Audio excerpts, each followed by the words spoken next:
ഞാൻ ദൈവത്തെ സ്തുതിക്കുന്നു. സർവശക്തൻ്റെ സന്നിധിയിൽ നമുക്ക് ഒന്നിച്ചു വരുവാൻ കർത്താവ് ഒരവസരം കൂടെ നൽകി തന്നല്ലോ. നമ്മൾ ഇന്നും ധ്യാനിക്കാൻ പോകുന്ന കഴിഞ്ഞ ആഴ്ച ധ്യാനിച്ച ആ വിഷയം തന്നെയാണ്. യെശയ്യാ പ്രവാചകൻ മുഖാന്തരം ദൈവം തൻ്റെ ജനം യെരൂശലേമും യഹൂദയുടെ ജനത്തോട് അരുളി ചെയ്യുന്ന ദൈവത്തിൻ്റെ ആ ശബ്ദം, ഒരു പാട്ട്. യഹോവയായ ദൈവം തൻ്റെ മുന്തിരിത്തോട്ടത്തെക്കുറിച്ച് പാടുക.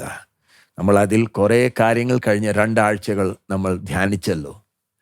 നമ്മൾ ഇന്നും ധ്യാനിക്കാൻ പോകുന്ന യെശയ്യാ പ്രവചനം 5-ാമത്തെ അധ്യായം, അതിൻ്റെ 1-2 വാക്യം പിന്നെയും നമുക്ക് വായിക്കാം. ഐസയ്യാ ചാപ്റ്റർ 5 വേഴ്സസ് 1 and 2.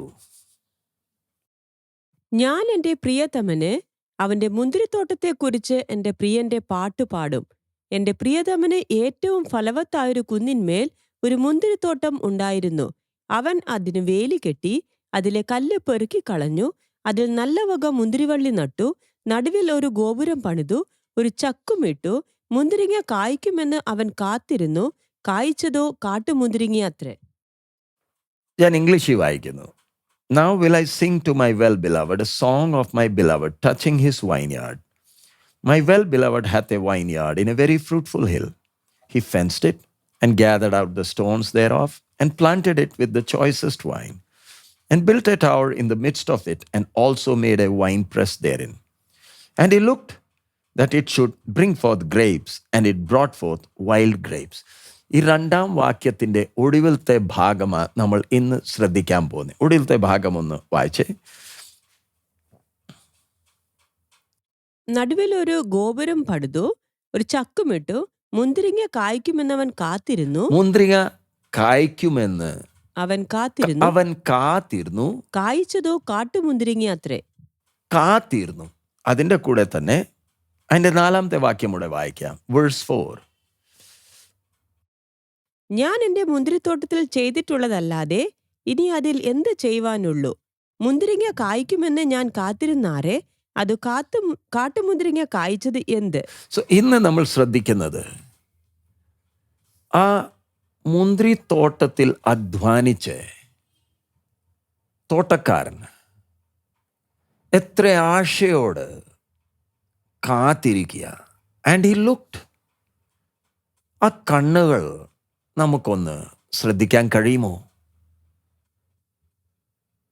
വെറുതെ അല്ല വലിയ ആശയോട് കാത്തിരിക്കുന്നത്. എൻ്റെ അധ്വാനം ഞാൻ നല്ലപോലെ അധ്വാനിച്ചിട്ടുണ്ട്. എനിക്ക് എൻ്റെ അധ്വാനത്തിൻ്റെ പുറത്ത് എനിക്ക് അഭിമാനമുണ്ട്. ഞാൻ അധ്വാനിച്ചതാ. ഞാൻ ഒരു കുറവും വിട്ടിട്ടില്ല. ചെയ്യേണ്ടത് എല്ലാം ചെയ്തു. എനിക്ക് ഉറപ്പുണ്ട് നല്ല മുന്തിരി കായ്ക്കും. പക്ഷെ ആ നിരാശ, കായ്ച്ചതോ കാട്ടുമുന്തിരിങ്ങ. ഇന്ന് ആ കർത്താവ് അന്ന് യെശയ്യാ പ്രവാചകൻ മുഖാന്തരം യെരൂശലേമും യഹൂദ ജനത്തോട് സംസാരിക്കുക. ഇന്ന് നമ്മൾ ദൈവസന്നിധിയിലായിരിക്കുമ്പോൾ ആ കണ്ണുകളെ ഒന്ന് നമുക്ക് ശ്രദ്ധിക്കാൻ കഴിയുന്നുണ്ടോ? നമ്മുടെ തല ഒന്ന് പൊക്കി നമ്മുടെ തോട്ടക്കാരനെ ഒന്ന് കണ്ണിൻ്റെ കണ്ണിൽ നമുക്ക് ശ്രദ്ധിച്ച് നോക്കാൻ കഴിയുന്നുണ്ടോ? എത്ര നിരാശയാ കണ്ണുകളിൽ. ചോദിക്കുന്നത് ഇനി എന്തോ ചെയ്യാൻ മിച്ചമുണ്ടെന്ന്. എനിക്ക് വലിയ പ്രതീക്ഷയുണ്ടായിരുന്നു. നിന്റെ കഴിവിലല്ല, എൻ്റെ അധ്വാനത്തിൽ. ഒന്നുകൂടെ പറയുന്നത്, നിന്റെ കഴിവിലല്ല, എനിക്ക് എൻ്റെ അധ്വാനം കാരണം വലിയ പ്രതീക്ഷയുണ്ടായിരുന്നു. പക്ഷേ കായ്ച്ചതോ, നിന്റെ സ്വഭാവ മുഖാന്തരം നീ വെളിപ്പെടുത്തിയതോ. നമ്മൾ നമ്മുടെ ജീവിതം ഒന്ന് ശ്രദ്ധിച്ചാൽ നമ്മളെ ആക്കിയ സ്ഥാനം, ഇംഗ്ലീഷിലാണെങ്കിൽ ഒരു വേർഡുണ്ട്, അഡ്വാൻറ്റേജ്. നമുക്ക് നല്ലപോലെ ശോഭിക്കാനുള്ള ഒരു സ്ഥാനത്തിലില്ലയോ കർത്താവ് നമ്മളെ ആക്കിയത്? മറ്റോർക്ക് ഇല്ലാത്ത അനുഭവങ്ങൾ, ദൈവത്തിൻ്റെ അനുഗ്രഹങ്ങൾ നമ്മൾ അനുഭവിച്ചതാ. പക്ഷേ ഇത്രയും അനുഭവിച്ചിട്ടും എൻ്റെ സ്വഭാവം ദൈവത്തെ മഹത്വപ്പെടുത്തുന്നുണ്ടോ? എൻ്റെ പാട്ടല്ല, പ്രാർത്ഥനയല്ല, എൻ്റെ ഭക്തിയല്ല, ഞാൻ ദൈവവേലയ്ക്ക് കൊടുക്കുന്ന പൈസയല്ല, എൻ്റെ സ്വഭാവം, എൻ്റെ കുടുംബക്കാര്, എൻ്റെ മക്കള്, എൻ്റെ അയൽവക്കക്കാർ, എൻ്റെ കൂടെ ജോലി ചെയ്യുന്നവർ, എൻ്റെ കൂടെ കൂട്ടായ്മയ്ക്ക് വരുന്ന കൂട്ടുവിശ്വാസികൾ, അവരെന്നെ രുചിക്കുമ്പോൾ, ഞാൻ അവരോട് ഇടപെടുമ്പോൾ, സംസാരിക്കുമ്പോൾ, എങ്ങനത്തെ ആ സുഗന്ധമാണ് ഞാൻ കൊടുക്കുന്നത്? കാട്ടുമുന്തിരി പറയുമ്പോൾ, കാട്ടുമുന്തിരി അതിൻ്റെ രുചി എങ്ങനത്തെയാ? അതിൻ്റെ ടേസ്റ്റ് കയ്പല്യോ? വായിലിട്ടാൽ തുപ്പാൻ തോന്നുന്നേ. നമ്മൾ കയ്പുള്ളത് എന്തെങ്കിലും വായിലിട്ടാൽ, നമ്മൾ വലിയ മധുരമാണെന്ന് പറഞ്ഞ് ആശയോട് വായിലിടുമ്പോൾ കയ്പാണെങ്കിൽ നമ്മുടെ മുഖം എങ്ങനെ ആവും? നമ്മൾ തുപ്പത്തില്ലയോ? ദുർഗന്ധം ഭവിക്കുന്നുണ്ട്. നല്ല സുഗന്ധമില്ല. കാട്ടുമുന്തിരിയ, ഒന്നിനും പ്രയോജനമില്ല. മറ്റോര് ഇത് വായിലിട്ടാൽ തുപ്പാൻ തോന്നുന്നേ, വിഷമാ. കാട്ടുമുന്തിരിയുടെ പ്രത്യേകത ഇത് വിഷമാ, ആർക്കും പ്രയോജനമുള്ളതല്ല. വായിലെ ആ രുചി പോലും നശിപ്പിച്ചെന്നേ, തുപ്പാൻ തോന്നും. ജനം എന്നോട് ഇടപെടുമ്പോൾ അവർക്ക് എന്തോ തോന്നുന്നത്? എൻ്റെ ഭാര്യ, എൻ്റെ ഭർത്താവ്, എൻ്റെ മക്കള്, എൻ്റെ കൂട്ടുബന്ധക്കാര്, കൂട്ടു സഹോദരന്മാര്, അവരെൻ്റെ ജീവിതം കണ്ട് ദൈവത്തെ സ്തുതിക്കുന്നുണ്ടോ? അവർ അനുഗ്രഹിക്കപ്പെടുന്നുണ്ടോ? അവർ ഈ വിശ്വാസത്തിലേക്ക് വരുമോ? ഞാൻ അവരോട് യേശുവിനെ കുറിച്ച് പറയുന്നുണ്ട്. ഞാൻ അവർക്ക് വേണ്ടി പ്രാർത്ഥിക്കുന്നുണ്ട്. ഞാൻ ആഗ്രഹിക്കുന്നുണ്ട് അവരും ഈ വിശ്വാസത്തിൽ വരാൻ. അവർ വരണമെങ്കിൽ എന്നിലല്ലയോ അവർ കർത്താവിനെ രുചിക്കേണ്ടത്. ഒരു കാട്ടുമുന്തിരിയും മുന്തിരിത്തോട്ടത്തിൽ വളർന്ന ഒരു മുന്തിരി തമ്മിലുള്ള വ്യത്യാസം എന്താ? രണ്ടിലും വ്യത്യാസം എന്താ? രണ്ടു മുന്തിരിയല്ലയോ? ഒന്നിന് ആരും ഒരു സഹായം ചെയ്തിട്ടില്ല. മുന്തിരിത്തോട്ടത്തിൽ വളർന്ന മുന്തിരിവള്ളിയോ നല്ല പരിപാലനം അനുഭവിച്ചിട്ടുണ്ട്. ആ വാക്ക് പരിപാലനം പറഞ്ഞാൽ നമുക്ക് മനസ്സിലാക്കാൻ കഴിയുമല്ലോ. വേണ്ടിയത് എല്ലാം തക്ക സമയത്ത് നൽകിയിട്ടുണ്ട്. ഒന്നിൻ്റെ കുറവുണ്ടാകാൻ അനുവദിച്ചിട്ടില്ല. നല്ല അധ്വാനം ചെയ്തിട്ടുണ്ട്. നേരെ നിൽക്കാൻ കഴിയത്തില്ല. സഹായത്തിന് എന്തൊക്കെ ചെയ്തിട്ടുണ്ട്. കാട്ടുമുന്തിരിയെ നോക്കിക്കേ, ആരെങ്കിലും തിരിഞ്ഞു നോക്കുന്നുണ്ടോ? അതിൽ നിന്ന് കാട്ടുമുന്തിരി വന്നാൽ അത്ഭുതപ്പെടേണ്ട ആവശ്യമില്ല. ഒരു പരിപാലനവും ഉണ്ടായിട്ടില്ല. നമുക്കോ ദൈവം നമ്മളെ ഇത്രയും പരിപാലിച്ചു, നന്മകൾ ചെയ്തു.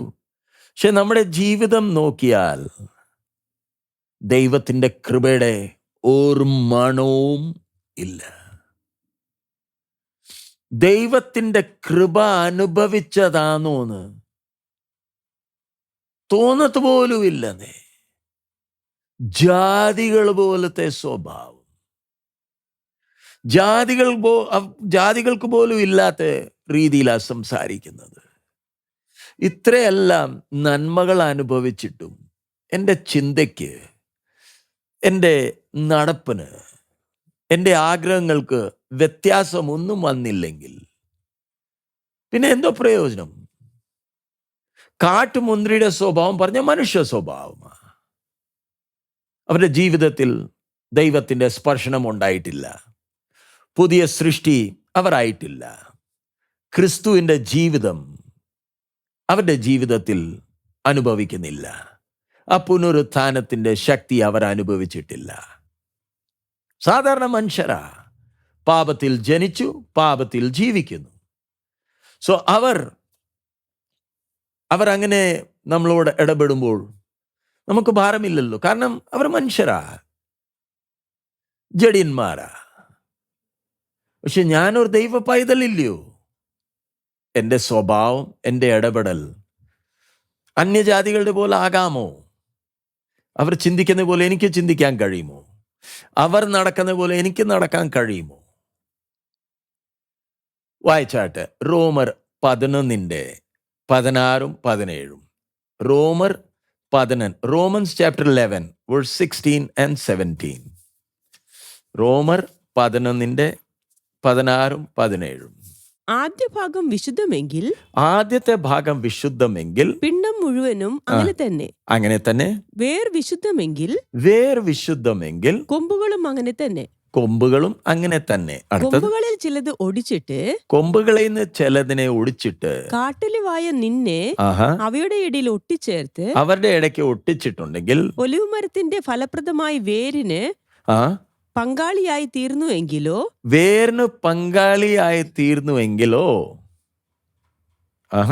അതിന്റെ താഴെ 18-ാം വാക്യം, കൊമ്പുകളുടെ നേരെ പ്രശംസിക്കരുത്.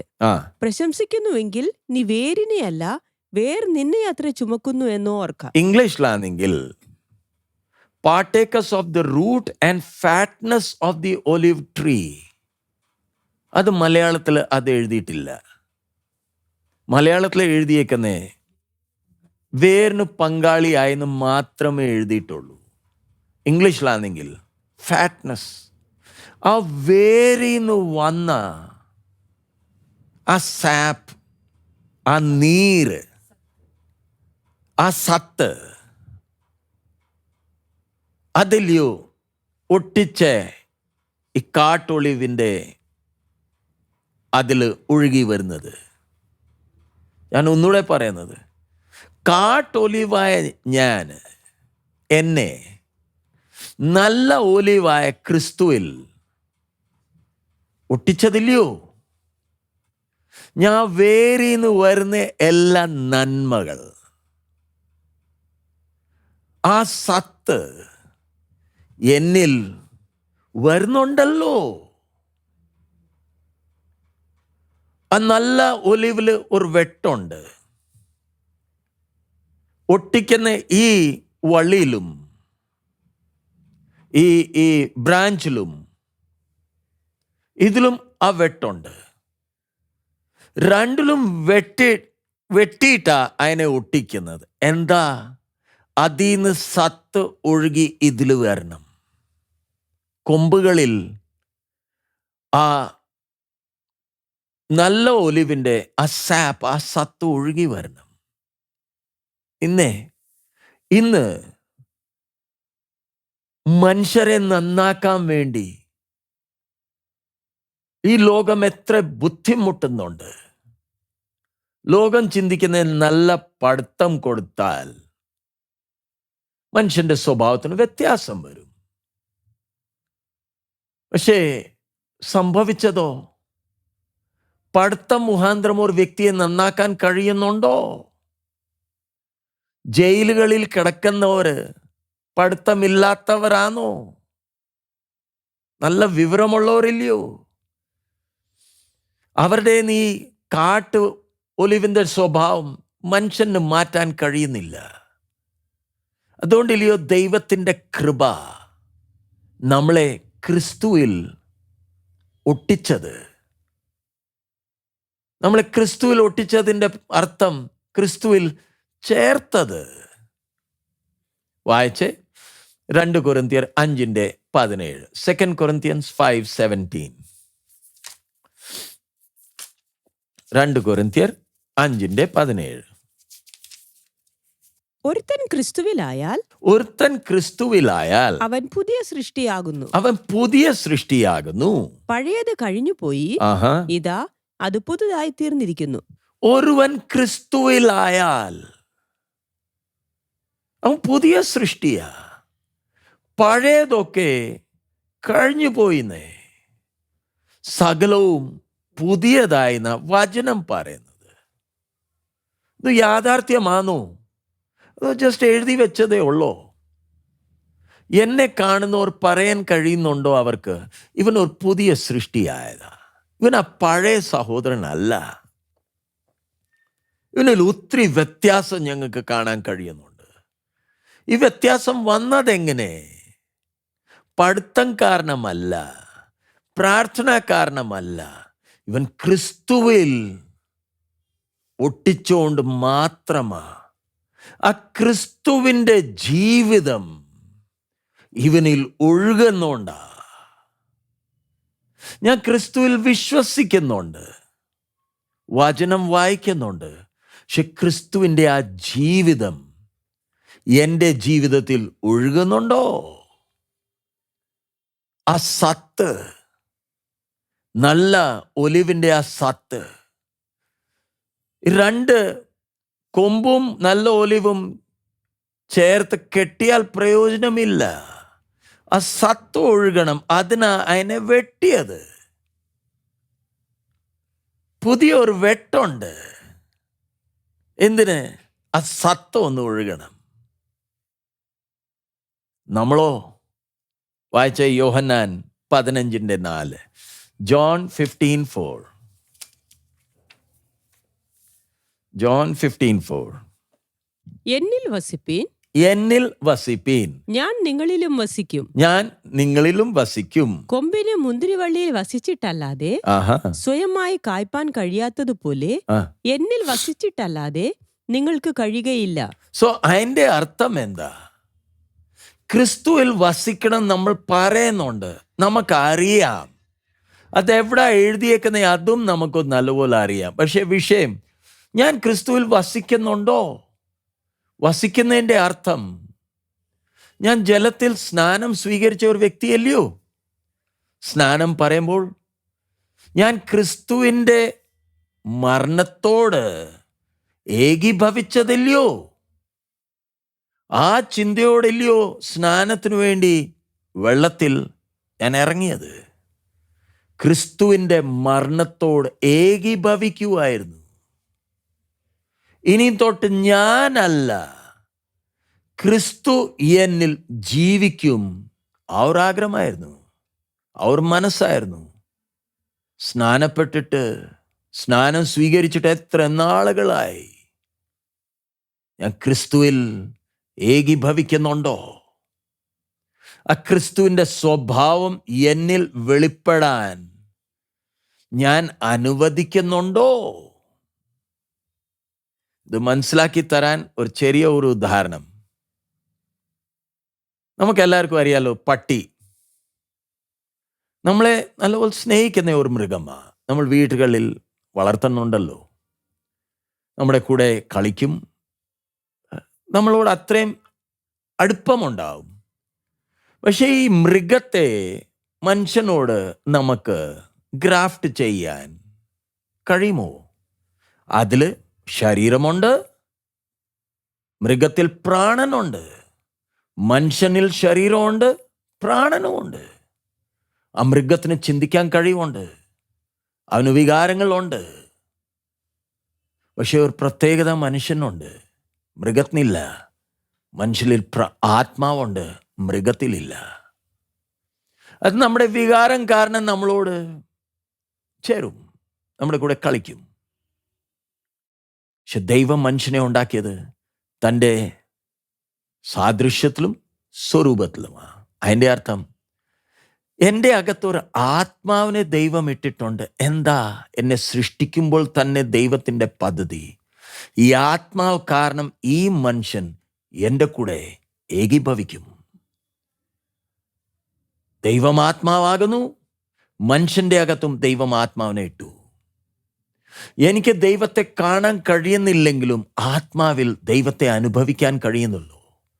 ദൈവത്തോട് സംസാരിക്കാൻ കഴിയുന്നുണ്ടല്ലോ. അതുകൊണ്ടില്ലയോ നമ്മുടെ അകത്ത് ആത്മാവിനെ ഇട്ടത്. പാപം കാരണം മനുഷ്യന്റെ അകത്ത് ഒത്തിരി അപകടങ്ങൾ ഉണ്ടായി, പ്രാണനും ആത്മാവും ജഡവും. പക്ഷെ ദൈവം ഒരു പുതിയ സൃഷ്ടി ചെയ്തല്ലോ, ഒരു പുതിയ മനുഷ്യൻ നമ്മുടെ അകത്ത് ജനിച്ചല്ലോ. എന്നിട്ടും എനിക്ക് കർത്താവുമായി ഏകീഭവിക്കാൻ എന്താ കഴിയാത്തത്? വായിച്ച റോമർ 11:24. റോമർ 11:24. റോമൻസ് 11:24. റോമൻസ് 11:24. സ്വഭാവത്താൽ കാട്ടുമരമായതിൽ നിന്ന് നിന്നെ മുറിച്ചെടുത്ത് സ്വഭാവത്തിന് വിരോധമായി നല്ല ഒലിവുമരത്തിൽ ഒട്ടിച്ചുവെങ്കിൽ സ്വാഭാവിക കൊമ്പുകളായവരെ സ്വന്തമായ ഒലിവുമരത്തിൽ എത്ര അധികമായി ഒട്ടിക്കും? സോ എൻ്റെ സ്വഭാവം നോക്കിയാൽ കാട്ടൊലിവായിരുന്നല്ലോ. യെശയ്യാ 5 നമ്മൾ കാട്ട് മുന്തിരി, കാട്ടൊലിവായ എൻ്റെ സ്വഭാവം കാടനായിരുന്നു. ഞാൻ തനി കാടനായിരുന്നു. പക്ഷെ ക്രിസ്തുവിനെ ഞാൻ സ്വീകരിച്ചു. എൻ്റെ കർത്താവായി സ്വീകരിച്ചപ്പം ആ കർത്താവിൽ എൻ്റെ ഹൃദയത്തിൽ വന്ന് വസിക്കുന്നത്. ക്രിസ്തുവിനോട് ഏകീഭവിക്കുമ്പോൾ ക്രിസ്തുവിൻ്റെ സ്വഭാവം എൻ്റെ അകത്തുനിന്ന് വെളിപ്പെടാൻ എന്താ തടസ്സം? യെശയ്യാ 5:3 നമുക്ക് വായിക്കാം. യെശയ്യാ 5:3. Isaiah 5:3.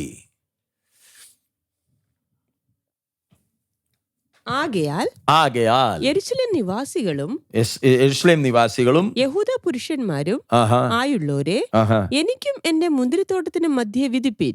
ഇനിയിപ്പം കർത്താവ് പറയുന്നത്, ഞാനും എൻ്റെ മുന്തിരിത്തോട്ടത്തിന്റെ ഇടയ്ക്ക് വിധിപ്പീൻ. ഇതിന്റെ കൂടെ തന്നെ നമ്മൾ വായിക്കാൻ പോകുന്നത് യെശയ്യാ 1 അധ്യായം അതിന്റെ 2 വാക്യം തൊട്ട് അതിന്റെ 17 വരെ നമുക്ക് വായിക്കാം. Isaiah chapter 1 verse 2 to 17. ശ്രദ്ധയോട് നമുക്ക് വായിക്കാം.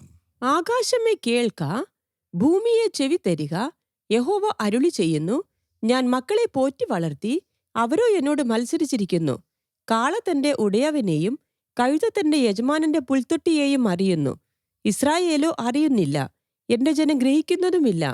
അയ്യോ, പാപമുള്ള ജാതി, അകൃത്യഭാരം ചുമക്കുന്ന ജനം, ദുഷ്പ്രവൃത്തിക്കാരുടെ സന്തതി, വഷളായി നടക്കുന്ന മക്കൾ, അവർ യഹോവയെ ഉപേക്ഷിച്ച് ഇസ്രായേലിന്റെ പരിശുദ്ധനെ നിരസിച്ച് പുറകോട്ട് മാറിക്കളഞ്ഞിരിക്കുന്നു.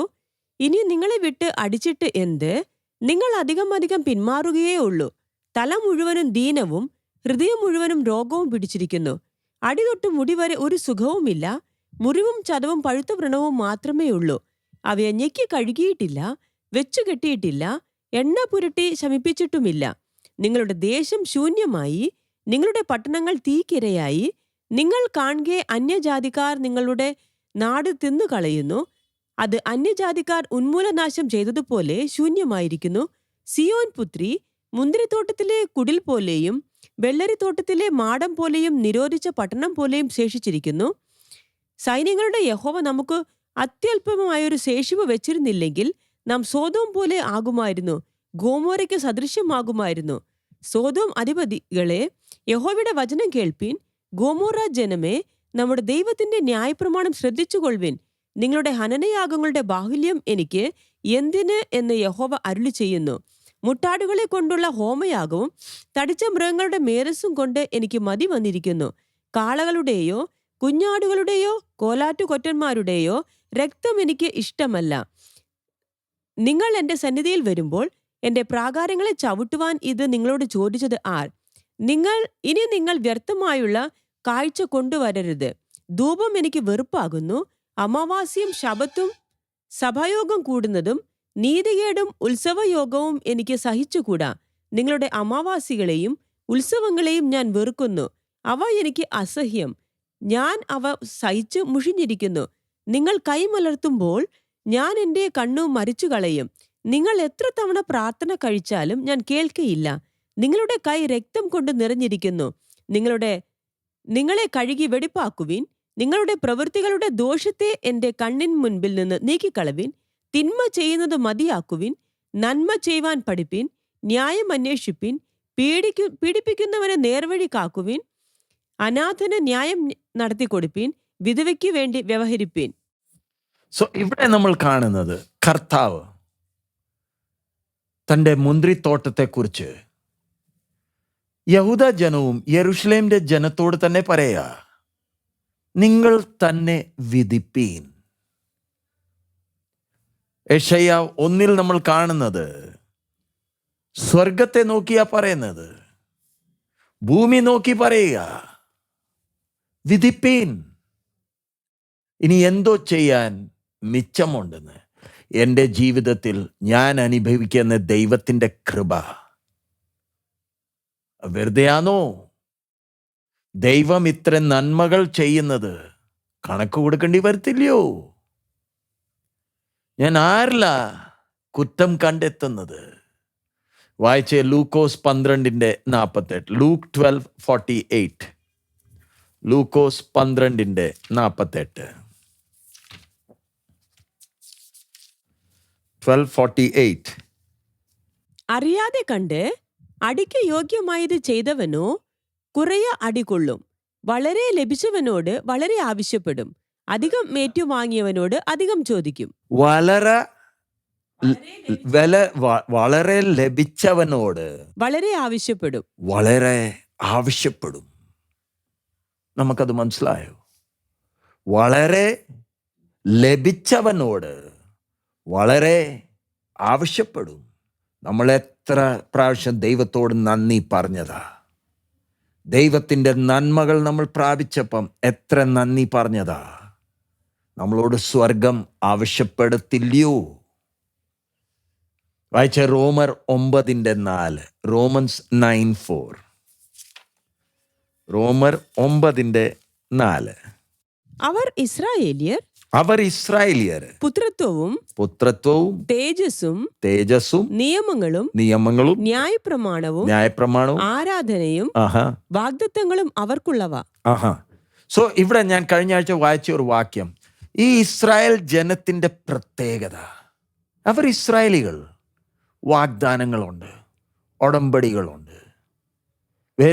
ഭൂമിയിൽ വേറെ ആർക്കും ഇല്ലാത്ത അനുഗ്രഹങ്ങൾ ഈ ജനത്തിനുണ്ട്.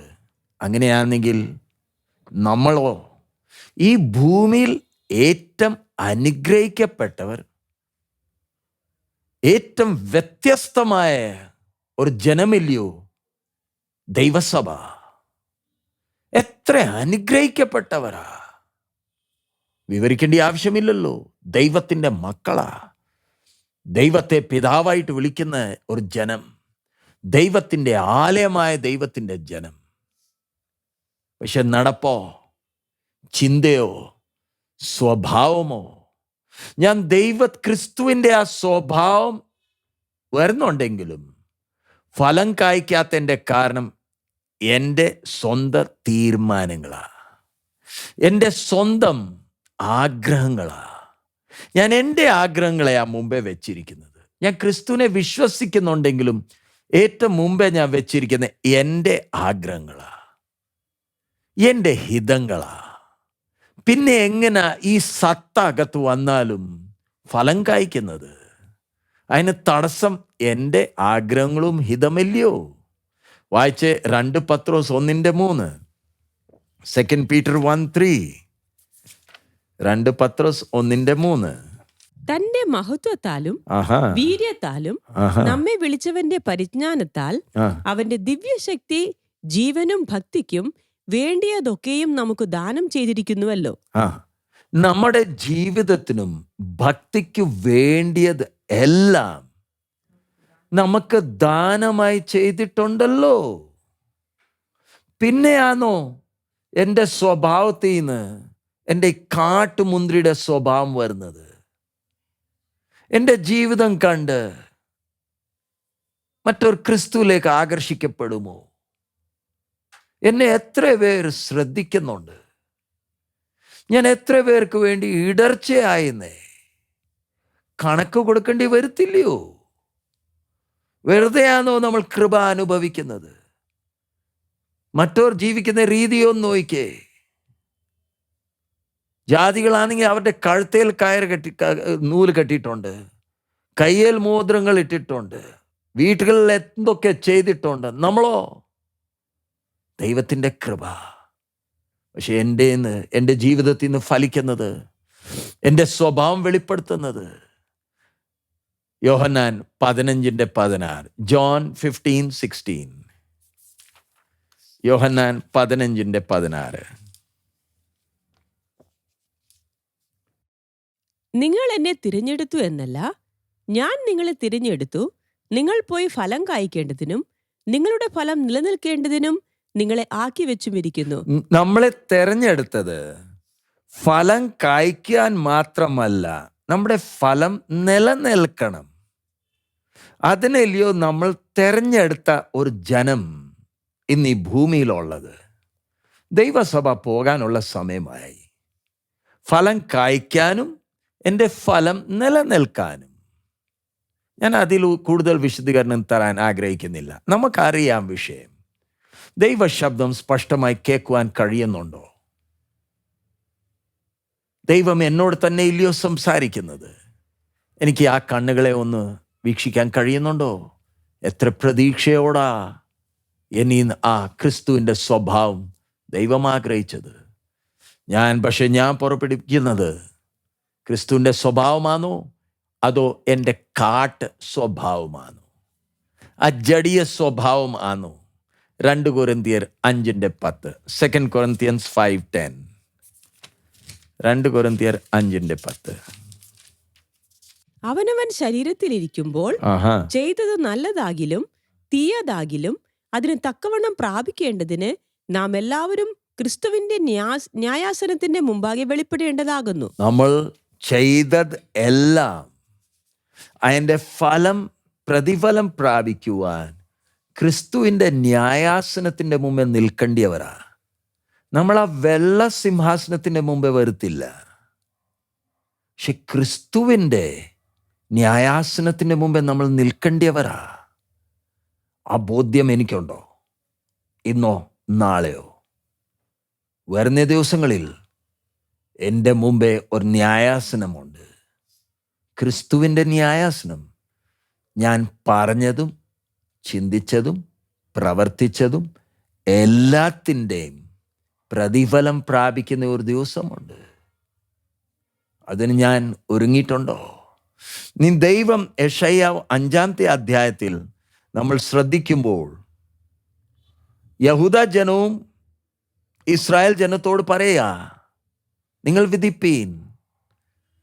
നാഥാൻ പ്രവാചകനും അതുപോലെ തന്നെ ഇല്ലയോ ദാവീദിൻ്റെ മുമ്പേ വന്ന് ഒരു ചെറിയ ദൃഷ്ടാന്തം പറഞ്ഞത്. 2 സാമുവേൽ 12-ാമത്തെ അധ്യായത്തിൽ നമുക്ക് അതിനെക്കുറിച്ച് വായിക്കാമല്ലോ. ആ ദൃഷ്ടാന്തം കേട്ടപ്പം ദാവീദിന് ഉഗ്രകോപം വന്നു. എന്നിട്ടില്ലയോ നാഥാൻ പറഞ്ഞ്, ആ വ്യക്തി നീ. അതുപോലെ തന്നെ ഇല്ലയോ ഇവിടെ യഹൂദ ജനവും യെരൂശലേം ജനത്തോട് ദൈവം വിധിക്കാൻ പറഞ്ഞിട്ട് വിരൽ ചൂണ്ടുന്നത് നിങ്ങൾ തന്നെ ഇല്ലയോ ഈ ജനം? ദൈവം എന്നോട് തന്നെ എൻ്റെ വിരൽ എന്നിന്മേൽ ചൂണ്ടിപ്പിക്കുകയല്ലയോ? എനിക്കത് മനസ്സിലാക്കാൻ കഴിയുന്നുണ്ടോ? വായിച്ചേ ചില വാക്യങ്ങൾ വായിക്കാം. യെശയ്യാവ് 5:8. യെശയ്യാവ് 5:8. എന്നാൽ ഇതാ അന്യായം നീതിക്കായി നോക്കിയിരുന്നു, എന്നാൽ ഇതാ ഭീതി. തങ്ങൾ മാത്രം ദേശമധ്യേ പാർക്കത്തക്കവണ്ണം മറ്റാർക്കും സ്ഥലം ഇല്ലാതാകുവോളം വീടോട് വീട് ചേർക്കുകയും വയലോട് വയൽ കൂട്ടുകയും ചെയ്യുന്നവർക്ക് അയ്യോ കഷ്ടം. ഇവിടെ അയ്യോ കഷ്ടമാ. വേറെ അതിൻ്റെ 11-ാമത്തെ വാക്യം. അധികാലത്ത് എഴുന്നേറ്റ് മദ്യം തേടി ഓടുകയും വീഞ്ഞു കുടിച്ച് മത്തരായി സന്ധ്യാസമയത്ത് വൈകി ഇരിക്കുകയും ചെയ്യുന്നവർക്ക് അയ്യോ കഷ്ടം. 18-ാമത്തെ വാക്യം. വ്യാജപാശം കൊണ്ട് അകൃത്യത്തെയും വണ്ടി കയറുകൊണ്ട് എന്ന പോലെ പാപത്തെയും വലിക്കുകയും. 19-ാം വാക്യം. അവൻ ബദ്ധപ്പെട്ട് തന്റെ പ്രവൃത്തിയെ വേഗത്തിൽ നിവർത്തിക്കട്ടെ. കാണാമല്ലോ, ഇസ്രായേലിൽ പരിശുദ്ധന്റെ ആലോചന അടുത്തു വരട്ടെ, നമുക്ക് അറിയാമല്ലോ എന്ന് പറയുകയും ചെയ്യുന്നവർക്ക് അയ്യോ കഷ്ടം. 20-ാമത്തെ വാക്യം. തിന്മയ്ക്ക് നന്മ എന്നും നന്മയ്ക്ക് തിന്മ എന്നും പേർ പറയുകയും ഇരുട്ടിനെ വെളിച്ചവും വെളിച്ചത്തെ ഇരുട്ടുമാക്കുകയും കയ്പിനെ മധുരവും മധുരത്തെ കയ്പുമാക്കുകയും ചെയ്യുന്നവർക്ക് അയ്യോ കഷ്ടം. 21. തങ്ങൾക്കു തന്നെ ജ്ഞാനികളായും തങ്ങൾക്കു തന്നെ വിവേകികളായും തോന്നുന്നവർക്ക് അയ്യോ കഷ്ടം. 22. വീഞ്ഞു കുടിപ്പാൻ വീരന്മാരും മദ്യം കലർത്തുവാൻ ശൂരന്മാരും 23-ാം വാക്യം ആയുള്ളവർക്കും സമ്മാന നിമിത്തം ദുഷ്ടനെ നീതീകരിക്കുകയും നീതിമാന്റെ നീതിയെ ഇല്ലാതാക്കുകയും ചെയ്യുന്നവർക്കും അയ്യോ കഷ്ടം. 6 പ്രാവശ്യമാ ഈ വാക്ക് വരുന്ന അയ്യോ കഷ്ടം. നമ്മൾ സാധാരണ അയ്യോ പറയുമ്പോൾ നമുക്ക് അതിൻ്റെ ആ ഗൗരവം മനസ്സിലാക്കുന്നില്ല. പ്രവാചകൻ മുഖാന്തരം ദൈവം തൻ്റെ ജനത്തോട് പറയാ അയ്യോ കഷ്ടം. ഈ അയ്യോ കഷ്ടത്തിൻ്റെ ആ ഗൗരവം മനസ്സിലാക്കാൻ നിങ്ങളുടെ മുമ്പേ ഞാൻ ഒരു ശബ്ദം കേൾപ്പിക്കാൻ ആഗ്രഹിക്കുന്നു. ഇത് പട്ടി ഓലയിടുന്നത് നിങ്ങൾ കേട്ടിട്ടുണ്ടോ? പട്ടി ഓലയിടുന്നത് സാധാരണ രാത്രി സമയങ്ങളിലോ അല്ലെ പകൽ പട്ടി ഓലയിടുന്ന കേൾക്കുമ്പോഴേ നമുക്ക് ഇഷ്ടപ്പെടത്തില്ല. നമ്മൾ അതിന് കല്ലെടുക്കും അല്ലെങ്കിൽ എന്തെങ്കിലും ചെയ്യും. ആ ഓലയിടുന്നത് നമുക്ക്, കാരണം നമ്മുടെ ഇന്ത്യയിലാണെങ്കിൽ നമുക്ക് ചിന്തയുണ്ട്, വലിയൊരു നാശം ഏതാണ്ട് വരിക. ഇത് അശുദ്ധമായ ഒരു ശബ്ദമാണ്, നമ്മൾ ഇഷ്ടപ്പെടത്തില്ല.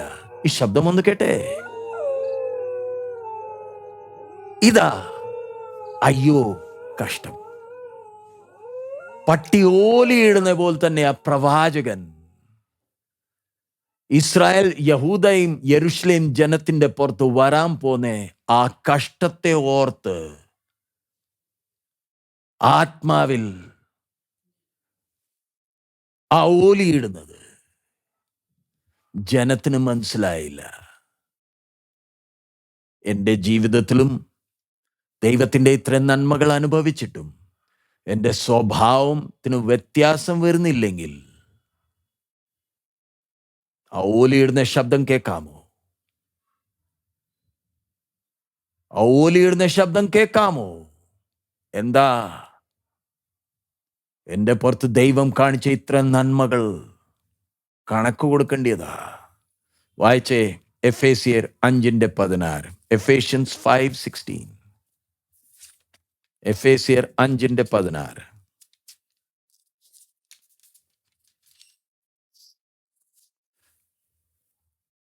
ഇത് ദുഷ്കാലമാകിയാൽ സമയം തക്കത്തിൽ ഉപയോഗിച്ചുകൊള്ളുവിൻ. ദുഷ്സമയം ആയതുകൊണ്ട് സമയത്തിനെ തക്കത്തിൽ, അതാ ദൈവാത്മാവ് പറയുന്നത്. സങ്കീർത്തനം 90 അതിൻ്റെ 12, 90-ന്റെ 12. സങ്കീർത്തനം 90-ന്റെ 12. സാംസ് 90:12.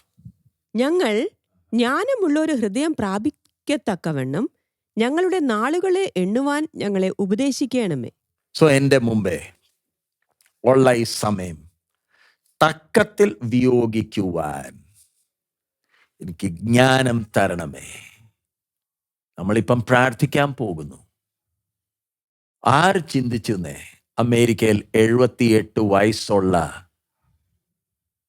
ഒരു വ്യക്തി കഴിഞ്ഞ ഇലക്ഷനിൽ തോറ്റുപോയതാ, പിന്നെയും തിരിച്ചു വരുന്നു. ആര് ചിന്തിച്ചെന്നേ? ഈ നൂറ്റാണ്ടിലും കഴിഞ്ഞ നൂറ്റാണ്ടിലും ഇങ്ങനത്തെ ഒരു സംഭവം ഉണ്ടായിട്ടില്ല. കർത്താവിന്റെ വരവടുത്തോ? കർത്താവിന്റെ വരവടുത്തോ? ഒരു പുതിയ വേൾഡ് ഓർഡർ വരുന്നുണ്ടോ? നമ്മുടെ മുമ്പേ ഉള്ള സമയം തക്കതായി നമ്മൾ വിയോഗിക്കുവാൻ നമുക്ക് പ്രാർത്ഥിക്കാം. കണ്ണുകൾ അടയ്ക്കാം. Hallelujah, hallelujah.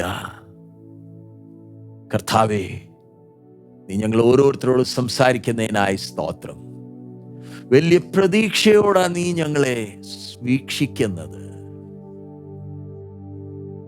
ക്രിസ്തുവിനോട് ഞങ്ങളെ കാട്ടൊലിവായ ഞങ്ങൾ ആ നല്ല ഒലിവുമായി ഞങ്ങളെ ഒട്ടിച്ചല്ലോ കർത്താവേ. ആ സത്ത്, ആ വേരിന്ന് വരുന്ന എല്ലാ നന്മകൾ ഞങ്ങളിൽ എത്തുന്നുണ്ട്. പക്ഷെ ഞങ്ങൾ ബന്ധപ്പെട്ട് ഞങ്ങളുടെ ആഗ്രഹങ്ങളെ മുന്നേ വെക്കുന്നോണ്ടില്ലയോ കർത്താവേ ക്രിസ്തുവിന്റെ സ്വഭാവം വെളിപ്പെടാത്തത്?